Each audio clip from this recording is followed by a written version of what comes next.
अस्सलाम वालेकुम दोस्तों, आज की इस वीडियो में हम बात करने वाले हैं किंग फहद यूनिवर्सिटी की जानिब से स्कॉलरशिप के बारे में। तो आपको इस वीडियो में मैं प्रॉपर डिटेल के साथ बताऊंगा कि आपने इसको कैसे अप्लाई करना है, कौन से लोग इसके लिए एलिजिबल हैं, क्या इसका क्राइटेरिया होगा, सारा कुछ आपको इस वीडियो में बताऊंगा। तो आपने इस वीडियो को अंत तक जरूर देखना है, किसी भी चीज़ को आपने स्किप नहीं करना। अगर आप चैनल पर नए हैं तो चैनल को जरूर सब्सक्राइब कर लें, इसी तरह की वीडियो वगैरह अपलोड करता रहता हूँ। तो चलिए दोस्तों, वीडियो को स्टार्ट करते हैं। तो यहाँ पे जो है मैंने कुछ PDF के लिए जो डाटा है वो कलेक्ट किया ताकि आप लोगों के साथ शेयर कर सकूँ। यहाँ पे जो है मेरे पास कुछ इन्फॉर्मेशन है इसके बारे में। सबसे पहले हम बात कर लेते हैं, उसके बाद हम देखेंगे कि आपने इसको अप्लाई कैसे करना है। यहाँ पे अगर आप देखते हैं तो यहाँ पे जो है ये स्कॉलरशिप फुली फंडेड है और यहाँ पे मास्टर PhD और MBA की जो डिग्रीज है वो प्रोग्राम ऑफर कर रहे हैं आपको। देन उसके बाद यहाँ पे अगर आप देखें तो यहाँ पे इसमें scholarship can be submitted without TOEFL. यहाँ पे किसी किस्म का कोई भी वो टॉफिल का टेस्ट जो होता है वो आपको रिक्वायर्ड नहीं है।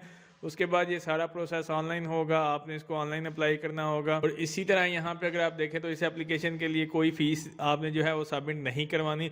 बहुत सारे लोग मेरे से क्वेश्चन करते हैं फीस सबमिट होगी या इस तरह, तो काइंडली आप देखा करें यहाँ पे एक एक चीज़ मैंने मेंशन की होती है। हम इसके ऑफिशियल वेबसाइट के ऊपर भी जाएंगे, अप्लाई का प्रोसीजर भी देखेंगे सारा। अब नीचे यहाँ पे अगर आप देखते हैं तो यहाँ पे मेरे पास इसकी डिटेल है, जो मतलब किंग फहद यूनिवर्सिटी स्कॉलरशिप के बारे में। यूनिवर्सिटी जो है ये किंग फहद यूनिवर्सिटी है, डिग्री लेवल मास्टर PhD और डॉक्टर की डिग्रीज हैं।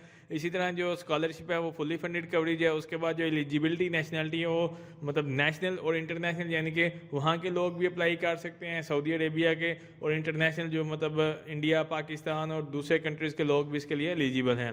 देन इसी तरह अवार्डेड कंट्री जो है वो सऊदी अरेबिया है और इसकी जो लास्ट डेट है वो 17 दिसंबर 2022, 17 दिसंबर 2022। इसी तरह हम बात कर लेते हैं फाइनेंशियल बेनिफिट के बारे में। यहाँ पे अगर आप देखें ये वाली स्कॉलरशिप आपको क्या ऑफर करेगी। बेसिकली ये वाली स्कॉलरशिप फुली फंडेड स्कॉलरशिप है। यहाँ पे उन्होंने लिखा हुआ है सऊदी अरेबिया में लोकल और इंटरनेशनल स्टूडेंट्स के लिए फुली फंडेड स्कॉलरशिप है। इसके अंदर जो है आपकी ट्यूशन फीस कंप्लीट कवर की जाएगी। यहाँ पे जो है मंथली स्टिपेंड वगैरह आपको दी जाएगी, जिसके अंदर आपके रहने के अखराजात वगैरह होंगे। फ्री फर्निश जो है मतलब एयर कंडीशन रूम्स वगैरह होंगे। इसी तरह मेडिकल केयर है, टेक्स्ट बुक्स वगैरह होंगी।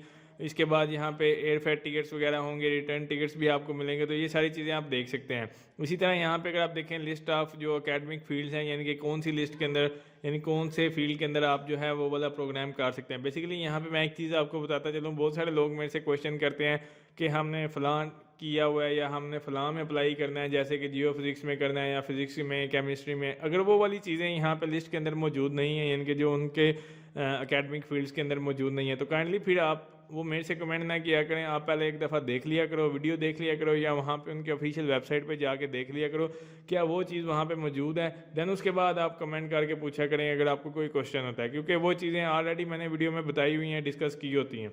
अब यहाँ पर अगर आप देखें MBA के लिए ऑल साइंसेज है, इसी तरह इंजीनियरिंग, बिजनेस एडमिनिस्ट्रेशन है, फिर मास्टर डिग्री और PhD के लिए यहाँ पे नीचे लिस्ट दी हुई है। जैसे कि अगर आप MA मतलब अकाउंटेंट में करना चाहते हैं, MSc करना चाहते हैं, तो ये वाले कोर्सेज नीचे अवेलेबल हैं, जैसे एरोस्पेस इंजीनियरिंग है, अकाउंटेंसी है, अप्लाइड स्टैटिस्टिक है।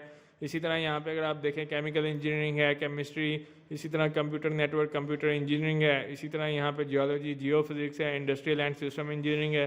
तो ये सारी चीज़ें यहाँ पे सारी फील्ड्स अवेलेबल हैं। अब इन फील्ड्स के अलावा जो लोग कोई और डिग्री करना चाहते हैं तो वो काइंडली इसके लिए एलिजिबल नहीं होंगे, आप एक बात याद रखिएगा। नीचे इसी तरह अगर आप देखें पेट्रोलियम इंजीनियरिंग है, फिजिक्स है, सॉफ्टवेयर इंजीनियरिंग है, तो ये सारी फील्ड्स आपके पास अवेलेबल हैं। तो इसके बाद हम बात कर लेते हैं eligibility criteria for master and PhD और MBA के जो कोर्सेज हैं उसके लिए। अब उसके लिए आपको क्या क्या चीज़ें रिक्वायर्ड होंगी। सबसे पहले हम मास्टर के प्रोग्राम के लिए बात कर लेते हैं, तो उसके अंदर जो है आपकी 4 साल की डिग्री कंप्लीट होनी चाहिए, ठीक है। आपका जो CGPA है वो कम से कम 3 होना चाहिए और ज़्यादा से ज़्यादा जितना भी आपका डिपेंड करता है 4 में से। ये वाला मतलब मास्टर के लिए क्राइटेरिया। इसी तरह PhD के लिए क्राइटेरिया यहाँ पे मैंने मेंशन किया हुआ है। जैसे कि MS डिग्री अगर आप करना चाहते हैं तो आफ्टर 4 ईयर बैचलर डिग्री यानी BS की डिग्री के बाद MS की डिग्री, उसमें भी जो है आपका 3 CGPA मिनिमम, ज़्यादा जितना भी हो अच्छा है लेकिन कम नहीं होना चाहिए, और यहाँ पे आप चेक कर सकते हैं। इसी तरह फॉर MBA के लिए 4 साल की बैचलर डिग्री है। ग्रेड पॉइंट्स मैंने आपको ऑलरेडी बताए हुए हैं। इस तरह at least 1 course in college level calculus का आपका होना चाहिए। उसमें आपने मतलब कॉलेज लेवल के अंदर जो आपका कोर्स है वो आपने एनरोल किया हो, मतलब आपने लिया हो, यानी कि कैलकुलस का कोर्स, तो फिर आप जो है इस फील्ड में आ सकते हैं। बाकी नीचे डिटेल आप चेक कर सकते हैं। वर्किंग नॉलेज ऑफ कंप्यूटर है, at least 1 year full time work experience है, 1 साल का तकरीबन आपके पास वर्क टाइम एक्सपीरियंस होना चाहिए। तो ये चीज़ें थी। अब हम बात कर लेते हैं रिक्वायर्ड डॉक्यूमेंट्स की, कि कौन से डॉक्यूमेंट्स आपको रिक्वायर्ड होंगे। बेसिकली यहाँ पे आपने इसको जो है ऑनलाइन ही अप्लाई करना है। यहाँ पे मैंडेटरी डॉक्यूमेंट्स PDF फॉर्मेट में होने चाहिए। उसके बाद आपने इसको ऑनलाइन अप्लाई करना है और मतलब जो फाइल है उसका साइज़ 2 MB से ज़्यादा नहीं होना चाहिए। डॉक्यूमेंट्स के अंदर जो है आपका CNIC आ जाता है, कॉपी ऑफ आइडेंटिफिकेशन, जिसके अंदर आपका नेशनल ID कार्ड है, सऊदी नेशनल पासपोर्ट वगैरह वो चीज़ें आ जाती हैं। जो सऊदीया से बाहर हैं उनका मतलब applicants from outside Saudi Arabia, वहाँ पे अकामा या रेजिडेंस ऑफ मतलब सऊदी अरेबिया का, वो सारी चीज़ें यहाँ पे आएगी। जो लोग मतलब इंटरनेशनल है वो अपना नेशनल ID कार्ड यूज़ करेंगे। इसी तरह यहाँ पे कंप्लीट ऑफिशियल ट्रांसक्रिप्ट है आपकी यहाँ पे for PhD applicants MS and BS transcript. अगर आप मास्टर करना चाहते हैं तो BS की ट्रांसक्रिप्ट आपकी जो है वो लाजमी होनी चाहिए। 3 रिकमेंडेशन लेटर आपको चाहिए होंगे, वो आप मतलब किसी भी रेफरेंस के थ्रू ले सकते हैं, लाइक के प्रोफेसर से, टीचर से, या यूनिवर्सिटी के जो मतलब जिस जगह पे आप पढ़ रहे हैं या पढ़ चुके हैं वहाँ के जो प्रोफेसर वगैरह हैं, या जिस जगह पे आप काम कर रहे हो वहाँ का जो सीनियर है जैसे मैनेजर या कोई इस तरह की पोस्ट, तो वो आपको रिकमेंड कर सकते हैं। 3 रिकमेंडेशन लेटर आपको चाहिए होंगे। यहाँ पे उन्होंने लिखा है 3 recommendation letter from your academic, तो ये बेसिकली आपके इदारे से ही बनेंगे जिस जगह से आपने तालीम ली होगी। इस तरह स्टेटमेंट ऑफ पर्पज़ है 1 पेज ऐसे focusing on your career and research goal. ठीक है, स्टेटमेंट ऑफ पर्पज़ के अंदर ये वाली चीज़ आपने लिखनी है। पेज के ऐसे लिखना है जिसके अंदर आपने अपने कैरियर और आपकी जो रिसर्च गोल है उसके बारे में आपने यहाँ पे बताना है। उसके बाद पासपोर्ट साइज फ़ोटो है वाइट बैकग्राउंड के साथ, ऑप्शनल फॉर फीमेल है, फीमेल के लिए ये ऑप्शनल है। दैन उसके बाद CV मेंशनिंग है जो कि आपने मतलब जिसके अंदर आपका एजुकेशन और वर्क एक्सपीरियंस होना चाहिए। उसके बाद GMAT for international MBA applicants, अगर आप इंटरनेशनल स्टूडेंट्स हैं, ठीक है, और GMAT का टेस्ट आपको लाजमी है फॉर MBA के लिए, कि मतलब अगर आप MBA करना चाहते हैं स्कॉलरशिप के थ्रू तो GMAT का टेस्ट आपको लाजमी है, अदरवाइज इसके अंदर कोई टेस्ट रिक्वायर्ड नहीं है, लाइक टॉफिल ना ही IELTS। ठीक है, उसके बाद नीचे यहाँ पे तो लिखा हुआ है applicant will not be processed at all without any, जो मतलब उन्होंने ऊपर अबव मेंशन डॉक्यूमेंट्स किए हैं उसके अलावा आपकी एप्लीकेशन प्रोसेस नहीं होगी। सो जितनी भी चीज़ें यहाँ पे मैंने बताई हैं वो सारी डॉक्यूमेंट्स आपको ज़रूरत पड़ेंगे और सारे डॉक्यूमेंट्स आपके PDF में होने चाहिए, 2 MB से ज़्यादा साइज़ नहीं होना चाहिए। अब यहाँ पे है नॉट मैंडेटरी डॉक्यूमेंट्स, बेसिकली यहाँ पे जो है मतलब मैंडेटरी डॉक्यूमेंट्स नहीं है ऑनलाइन एप्लीकेशन के लिए, लेकिन फाइनल एडमिशन के लिए मतलब आपको ज़रूरत पड़ सकती है बिफोर फाइनल एडमिशन। यहाँ पर उन्होंने अब यहाँ पर उन्होंने लिखा हुआ है कि टॉफिल जो है उसके मिनिमम 68 होने चाहिए, नंबर्स MS के लिए, PhD के लिए 79। इस तरह यहाँ पे उन्होंने लिखा हुआ है इफ़ अवेलेबल, अगर आपके पास मौजूद है, ये ऑप्शनल ही हैं, आप इसको एक किस्म से कह सकते हो, लेकिन ये एडमिशन से पहले ज़रूरत पड़ सकती है। ग्री का टेस्ट अगर आपने दिया हुआ है तो आप इसको यूज़ कर सकते हैं। डिग्री सर्टिफिकेट्स ये तो आपके पास होने चाहिए। Not mandatory document must required for final selection, मतलब जो आपके नॉट मतलब मैंडेटरी डॉक्यूमेंट्स हैं ऑनलाइन के लिए आपको ज़रूरत नहीं पड़ेगी, तब तक आप जो है इनमें से कोर्स वगैरह कोई कर सकते हो IELTS का या टॉफिल का, क्योंकि इसके अंदर प्रोसेसिंग का टाइम लग जाता है। तो आपने काइंडली अगर आपको इस तरह से कोई प्रॉब्लम है या कुछ करना चाहते हैं तो IELTS का कम अज़ कम लाजमी कर लें, क्योंकि IELTS जो है ये मोस्टली स्कॉलरशिप्स मांगती हैं या आपको फिर भी कहीं पर ज़रूरत पड़ सकती है, तो आप ये कर सकते हैं। अब हम बात करते हैं इसके ऑफिशियल वेबसाइट पे, तो ये इसकी ऑफिशियल वेबसाइट है किंग फाहद यूनिवर्सिटी। ठीक है, यहाँ पे जैसे ही आप आएंगे डीनशिप ऑफ ग्रेजुएट स्टडी है, तो यहाँ पे आप चेक कर सकते हैं, चेक योर एलिजिबिलिटी, इस स्कॉलरशिप के बारे में जो भी आपकी एलिजिबिलिटी है। इसके बाद यहाँ पे मिनिमम रिक्वायरमेंट्स इसके लिए क्या हैं वो ऑलरेडी मैं आपको सारा कुछ बता चुका हूँ। तो नीचे अगर आप देखें यहाँ पे आपके पास ऑप्शन है अप्लाई का, आपने सिंपली इसको अप्लाई पे क्लिक करना है। जैसे ही आप इसको अप्लाई पे क्लिक करेंगे यहाँ पे आपके पास 2 टैब्स आ जाएंगे, एक के अंदर आपके पास ऑप्शन होगा साइन इन का, दूसरे के अंदर क्रिएट अकाउंट का। अगर आपने पहले जो इसकी लास्ट मैंने आई थी जब ये किंग फाहद यूनिवर्सिटी की, तो उस वक्त भी मैंने वीडियो बनाई थी, तो अगर आपने उस वक्त इसको साइन इन किया होगा तो जाहिर सी बात है आपका अकाउंट क्रिएट होगा। आपने सिंपली यहाँ पे यूज़र नेम पासवर्ड डालना है, आप इसको साइन इन कर लेंगे। अगर आप न्यू यूज़र हैं, फर्स्ट टाइम आए हैं, तो आपने यहाँ पे अपना एक यूज़र नेम लिखना है, आपका पूरा नाम यानी कि फर्स्ट नेम उसका आ जाएगा, लास्ट नेम आ जाएगा, ईमेल एड्रेस देना है, पासवर्ड लेके आपने इसको क्रिएट अकाउंट पे क्लिक कर लेना है। जैसे ही आप इसको साइन इन करेंगे यानी कि आपका अकाउंट क्रिएट होगा, आपको जीमेल के ऊपर जो है एक मतलब नेम आपका जो यूज़र नेम और साथ पासवर्ड आ जाएगा, वो लगाएंगे। आप जो है सिंपली इसको साइन इन कर लेंगे। साइन इन करने के बाद आपके पास बेसिकली एक इस तरह से एप्लीकेशन फॉर्म आ जाएगा। यहाँ पे आपको मैं एक दफ़ा दिखा देता हूँ। तो यहाँ पे जो है आपका एप्लीकेशन फॉर्म आ जाएगा। अब यहाँ पे बेसिकली लिखा हुआ है सिलेक्ट स्कॉलरशिप कैटेगरी, आपने स्कॉलरशिप की कैटेगरी चूज़ करनी है। बेसिकली यहाँ पे मैं आपको बताता चलूँ, self sponsored, local sponsor, international sponsor जो है मतलब ये स्कॉलरशिप्स होती हैं। अब बेसिकली इसमें है क्या फ़र्क है? जो सेल्फ स्पॉन्सर होती है ये होता है कि आप अपने बिहाफ पे जा रहे हैं, लोकल स्कॉलरशिप है। इंटरनेशनल स्कॉलरशिप जो है एजुकेशनल सेक्टर स्पॉन्सर कोई आपको कर रहा है, कोई एजुकेशन सेक्टर है वो आपको स्पॉन्सर कर रहा है, या कोई ऐसा इदारा जो नॉन एजुकेशनल है। मतलब ये बेसिकली जो जो स्पॉन्सर वाली है ना, ये आप इस तरह से कह सकते हैं कि जो मतलब कोई बंदा, दूसरा बंदा या दूसरी कंपनी या दूसरी कोई एक इदारा आपको स्पॉन्सर कर रहा है कि आप इस स्कॉलरशिप के लिए जो जाओ, और बाकी अखराजात वो डिपेंड करेंगे। बेसिकली हम मतलब यहाँ पे इंटरनेशनल हैं, यानी कि इंटरनेशनल स्कॉलरशिप पे है, तो आप इसको चूज़ कर सकते हैं। यहाँ पे नीचे उन्होंने डिटेल दी हुई है। सेल्फ स्पॉन्सर क्या होता है, लोकल स्पॉन्सर कौन सा है, only for thesis based program के लिए है, ठीक है। इंटरनेशनल वाले only for thesis based master degree. यहाँ पे if you are a non Saudi applicant, तो यहाँ पे ये सारी डिटेल आप चेक कर सकते हैं, उसके अकॉर्डिंग आपने चूज़ करना है। अब इंटरनेशनल स्कॉलरशिप है, if you are an active scholarship non Saudi student, तो ठीक है, आप इसको चूज़ कर सकते हैं, ठीक है। और यहाँ पे this category is for those Saudi applicant who are sponsored by Saudi university. तो ये मैंने जैसे आपको बताया कि कोई एजुकेशनल सेक्टर आपको स्पॉन्सर कर रहा होगा, तो उस वजह से। तो यहाँ से आपने पढ़ लेनी है कैटेगरी कोई भी। ये नहीं है कि अगर आप सऊदी के हैं, मतलब सऊदी अरेबिया के रह रहे हैं, कोई स्पॉन्सर इदारा कर रहा है, आपकी यूनिवर्सिटी कर रही है, तो आपने ये वाले एजुकेशनल सेक्टर को चूज़ करना है। इसी तरह इंटरनेशनल वाले इन दोनों में से एक चूज़ करेंगे। अगर आप सऊदी अरेबिया के हैं या नॉन सऊदीया के हैं, तो दोनों को आपने देख लेना है, ठीक है। तो इस तरह से जो है आप इसको चूज़ करेंगे। देन आपने यहाँ पे नीचे अगर आप देखें, यहाँ पे आपके पास है सेलेक्ट डिग्री टाइप। यहाँ से आपने कौन सी डिग्री करनी है, मास्टर ऑफ साइंस या doctor of philosophy. Major subject आपने कौन सा है वो यहाँ से आप चूज़ कर सकते हो। जैसे कि फ़र्ज़ करें यहाँ पे सिविल इंजीनियरिंग है, या कोई भी आप ले सकते हैं। इसी तरह यहाँ पे है सेलेक्ट कंसंट्रेशन। यहाँ पे अगर आप देखें, अब जैसे ये उसकी सब कैटेगरीज़ है। फ़र्ज़ करें आपने एमएस कंप्यूटर इंजीनियरिंग किया, अब उसके अंदर कंप्यूटर नेटवर्क सिक्योरिटी है, कंप्यूटर सिस्टम एप्लीकेशन है, तो ये वाली चीज़ें आप देख सकते हैं। देन उसके बाद आपने यहाँ पे इसको देखेंगे तो नेक्स्ट के ऊपर आपने क्लिक कर देना है। जैसे आप इसको नेक्स्ट के ऊपर क्लिक करेंगे तो आपके पास आपके एप्लीकेशन फॉर्म बेसिकली स्टार्ट हो चुका है। यहाँ पे फॉल 2023-24 के लिए इनटेक के लिए जो है एप्लीकेशन फॉर्म ओपन है, जिसके अंदर आपका first name, last name, then उसके बाद आपका जो नेम है यहाँ पे full name in Arabic, if you have an identification with Arabic name.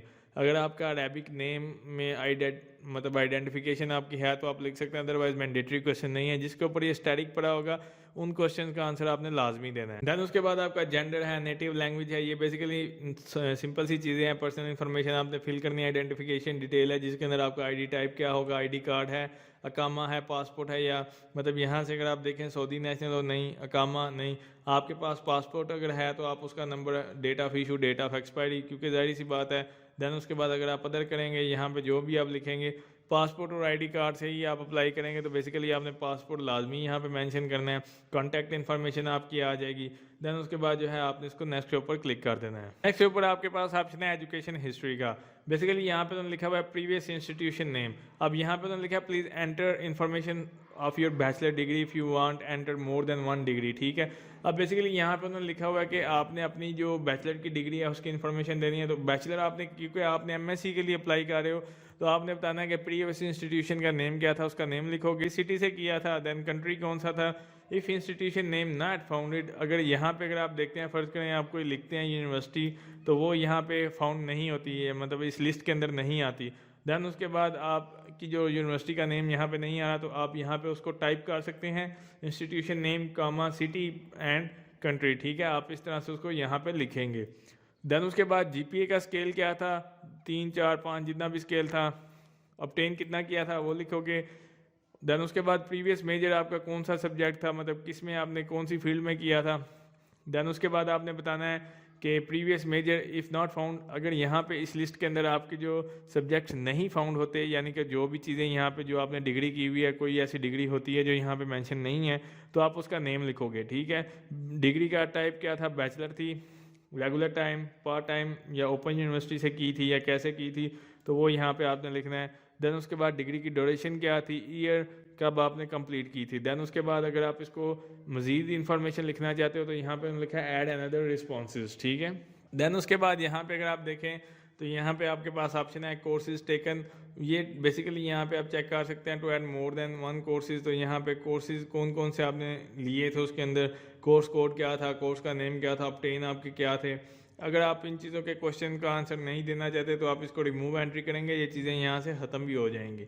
इसी तरह यहाँ पे आपके पास अगर आपने कोई टेस्ट वगैरह दिया हुआ है, जैसे मैंने आपको बताया था टॉफिल IBT या कोई भी इस तरह से आइल्स एकेडमिक है या कौन सा है, अगर आपने दिया हुआ है तो यहाँ पे आप लिख सकते हो, लेकिन ये मैंडेटरी नहीं है, कोई इशू नहीं होगा क्योंकि यहाँ पे स्टैटिक नहीं है। हाँ, ये एप्लीकेशन के दौरान आपको ज़रूरत नहीं पड़ेगी, लेकिन फाइनल जब डॉक्यूमेंट्स वगैरह की सिलेक्शन उस वक्त आपको मे भी इसकी ज़रूरत पड़े, तो आपने कोशिश करनी है कि आइल्स लाजमी कर लो जब भी, मतलब किसी भी स्कॉलरशिप के लिए मैं यही प्रेफर करूँगा, ताकि आप जब भी अप्लाई करो तो आपको मसला ना आए आइल्स वगैरह के लिए। दैन उसके बाद आपने जो है इसको नेक्स्ट के ऊपर क्लिक कर देना है। जैसे ही आप नेक्स्ट के ऊपर क्लिक करेंगे तो आपके पास ऑप्शन है एक्सपीरियंस का। बेसिकली यहाँ पे अगर आप देखते हो, यहाँ पे आपने मतलब जैसे मैंने आपको बताया था कि एक स्कॉलर मतलब प्रोग्राम के लिए कि जिसके अंदर आपको 1 साल का फुल टाइम एक्सपीरियंस चाहिए होगा, ठीक है। तो वैसे ओवरऑल ज़रूरत नहीं है, लेकिन यहाँ पे आपने बताना है किस जगह पे आपने काम किया था। अगर इस लिस्ट के अंदर आपका नेम नहीं आता, फ़र्ज़ करें कि आप कुछ लिखते हैं और यहाँ पे जो लिस्ट है उसके अंदर आपका जो नेम है वो नहीं आता, यानी कि जैसे आपने स्टडी वगैरह यहाँ पे उसका नेम नहीं आता, दैन वो वाला नेम जो भी उसका नेम होगा वो यहाँ पे एम्प्लॉयर नेम, सिटी, कंट्री कौन सा था वो लिखोगे, कब स्टार्ट, जॉब टाइप क्या थी, फुल टाइम इंटर्नशिप या पार्ट टाइम, जॉब का टाइटल आपका क्या था, स्टार्ट कब किया था, एंड कब किया था, वो लिखने के बाद यहाँ पे will this employer sponsor your education, तो आपने ये बताना है क्या ये वाला मतलब जो कंपनी है या इदारा है वो आपको स्पॉन्सर कर रहा है। तो ज़ाहिर सी बात है, आप स्कॉलरशिप के ऊपर जा रहे हैं, कोई इदारा आपको सपोर्ट नहीं करा, तो आपने इसको नो करके इसको जो है नेक्स्ट ऊपर क्लिक कर देना। नेक्स्ट के ऊपर आपके पास है रिकमेंडेशन लेटर का ऑप्शन, यानी कि यहाँ पे अगर आप देखें रिकमेंडेशन का, अब इसके बारे में सारी डिटेल्स दी हुई हैं, यहाँ पे आप चेक कर सकते हैं। जब भी सबसे पहले 2 रिकमेंडेशन लेटर आपको रिक्वायर होंगे। दी रिकमेंडर में भी एकेडमिक और नॉन एकेडमिक दोनों चल सकते हैं, ठीक है। आपके वो एकेडमिक प्रोफेसर हो सकते हैं या कोई भी, ठीक है। उसके बाद यहाँ पे an applicant can not use upload the recommendation he she already has, आपने मतलब अपलोड नहीं करने। बेसिकली मैं आपको बता देता हूँ इसमें होता क्या है कि जो आजकल रिकमेंडेशन लेटर वो मांगते हैं वो इस तरह से नहीं होता कि मतलब वो आप जो किसी से लिखवा के लेके आते हैं यानी किसी इदारे से, तो आप उसको अपलोड करेंगे। आजकल बेसिकली जो स्कॉलरशिप का एक क्राइटेरिया चल रहा है उसके अंदर ये होता है कि यहाँ पे अगर आप नीचे देखें रिकमेंडेड इन्फॉर्मेशन, उसके अंदर उसका नेम, लास्ट नेम और उसका ईमेल एड्रेस आ जाएगा, ठीक है। इसी तरह दूसरे रिकमेंडर का भी ये वो ईमेल उसको ना एक सेंड इन्विटेशन चला जाएगा, आगे से वो खुद इनको जो है ना एक कह लो कि रिकमेंडेशन लेटर लिख के देगा, या ये खुद मतलब वो आपका जो टीचर है आपने उनसे कांटेक्ट करना है तो वो आपके बारे में ऑनलाइन ही ये सारा कुछ करके देगा। तो इस तरह से जो है ये आजकल प्रोसीजर चल रहा है, वरना ये था पहले कि आप रिकमेंडेशन लेटर बनवा के लेके आते हो फिर उसको आप अपलोड कर देंगे, तो वो वाला सिस्टम यहाँ पे नहीं चलेगा। ये 2 आपने मतलब जिस भी टीचर का मतलब करवाना चाहते हो, प्रोफेसर का, या फिर आप कोई एम्प्लॉयर है जिस जगह पे आप काम कर रहे हैं उसका कोई मैनेजर है, CEO है या कोई भी है, उसे अगर आप बनवाना चाहते हैं तो आप उसका ईमेल लिखेंगे, देन उसको एक इन्विटेशन जाएगा आगे से, फिर वो लिख के देगा। तो इस तरह से जो है यहाँ पे सबमिशन होगी। उसके बाद आपने इसको जो है नेक्स्ट के ऊपर क्लिक कर देना है। अब बेसिकली यहाँ पे है रेफरल। अब यहाँ पे वो कह रहे हैं कि आपको किसने जो है इन्हेंस किया है कि इसके लिए जो आप अप्लाई करो। यहाँ पे लिखा है we would like to know who recommended you about our graduate program, कि हम जानना चाहते हैं कि आपको इसके बारे में किसने मतलब जो है वो आगाही दी है या किसने आपको रिकमेंड किया है। तो यहाँ पे आप चेक कर सकते हैं कि वो फैकल्टी मेंबर है, स्टाफ मेंबर है या मीडिया प्लेटफॉर्म से आपको पता चला है। तो ज़ाहिर सी बात है हमें तो किसी ने नहीं किया, ज़ाहिर सी बात है आपको यूट्यूब से पता चलेगा या लोगों को वेबसाइट से पता चलता है। Please mention the name of referees, अगर आपको यहाँ पे उसका नेम मतलब पता है तो आप यहाँ पे मेंशन कर सकते हैं, अदरवाइज आपने इसको जो है नेक्स्ट ऊपर क्लिक कर देना है। तो जैसे ही आप इसको नेक्स्ट ऊपर क्लिक करेंगे तो यहाँ पे आपके पास ऑप्शन है रिक्वायरमेंट्स का। बेसिकली अब रिक्वायरमेंट्स के अंदर मैंने यहाँ पे कुछ भी फिल नहीं किया, इस वजह से जो है यहाँ पे शो नहीं हो रहा। तो आपने बेसिकली यहाँ पे जैसे ही सारा कुछ प्रोग्राम मतलब सारा कुछ फिल किया होगा आपने कंटिन्यू करना है। तो कंटिन्यू करने के बाद यहाँ पे अगर आप देखें डॉक्यूमेंट्स आपके आ जाएंगे सारे, यानी कि जो जो आपने चीज़ें लगानी होंगी। सबसे पहले यहाँ पे अगर आप देखें तो बैचलर की ट्रांसक्रिप्ट आपको इम्पोर्टेंट होगी, क्योंकि आपने मास्टर के लिए अप्लाई कर रहे हो। अगर आप मास्टर के मतलब PhD के लिए कर रहे हैं तो फिर मास्टर की जो ट्रांसक्रिप्ट हैं वो रिक्वायर होंगी। आपने अटैच फाइल पे क्लिक करना है और अपनी जो फाइल्स हैं उनको अटैच कर देना है। आपका आइडेंटिफिकेशन है जिसके अंदर आपका पासपोर्ट है या ID कार्ड जो भी, वो यहाँ पे आ जाएगा। देन उसके बाद आपकी CV आ जाएगी। ये आप देख सकते हो जिनके ऊपर स्टैटिक नहीं है, अगर आप इसको ना भी करें कोई इशू नहीं है, लेकिन ये जो ब्लैक यहाँ पे मार्क किए हुए हैं जैसे स्टैटिक वाले, तो ये लाजमी आपने अपलोड करना है, जिसके अंदर 4 चीज़ें हैं, statement of purpose, CV, identification और बैचलर ट्रांसक्रिप्ट। जो स्टेटमेंट ऑफ पर्पज़ आपने जैसे मैंने आपको बताई थी कैसे टाइप आपने लिखना है वो यहाँ पे आप अपलोड करोगे और PDF फॉर्मेट में होना चाहिए, कोई ये नहीं कि स्क्रीनशॉट लेके आप अपलोड कर दो। CV अटैच करेंगे, देन उसके बाद जैसे ही आप ये चीज़ें लगाएंगे देन उसके बाद आपके पास ऑप्शन है सबमिट का, तो आपने इसको जो है सबमिट कर देना है। तो इस तरह से जो है आपने इसकी एप्लीकेशन फॉर्म को सबमिट करना है, देन उसके बाद आपको ईमेल के थ्रू बता दिया जाएगा। तो ये शॉर्ट लिस्टिंग होती है, ये उनका एक अपना क्राइटेरिया होता है ना, इसके बारे में मुझे पता है ना आपको पता होगा कि एक यूनिवर्सिटी अपनी स्कॉलरशिप के लिए कौन से बंदे चूज़ करती है, कब हायर करती है। लोग मेरे से पूछेंगे सर 2 महीने हो गए हमने HEC की अप्लाई की हुई है, फलानी अप्लाई की हुई है, हमें रिस्पॉन्स नहीं आ रहा। ये डिपेंड करता है यूनिवर्सिटी के ऊपर, वो कितनी देर के अंदर रिस्पांस देती है। अब ये नहीं है कि आपने अप्लाई किया फ़ौरन 2 हफ्ते के बाद आपको जो है रिप्लाई आ जाए, डिपेंड करता है, इसके अंदर महीनों लग जाते हैं। सम टाइम ये होता है कि आपको पता नहीं होता और दूसरे सेलेक्ट हो जाते हैं। तो इस तरह से जो है आपने इसका एप्लीकेशन फॉर्म फिल करना है, उसके बाद उम्मीद करनी है कि आपको जो है रिस्पॉन्स मिल जाएगा। तो उम्मीद करता हूँ दोस्तों आपको वीडियो अच्छी लगी होगी, अगर अच्छी लगी है तो उसको लाइक कीजिए, शेयर कीजिए, मेरे इस चैनल को ज़रूर सब्सक्राइब कीजिए। शुक्रिया।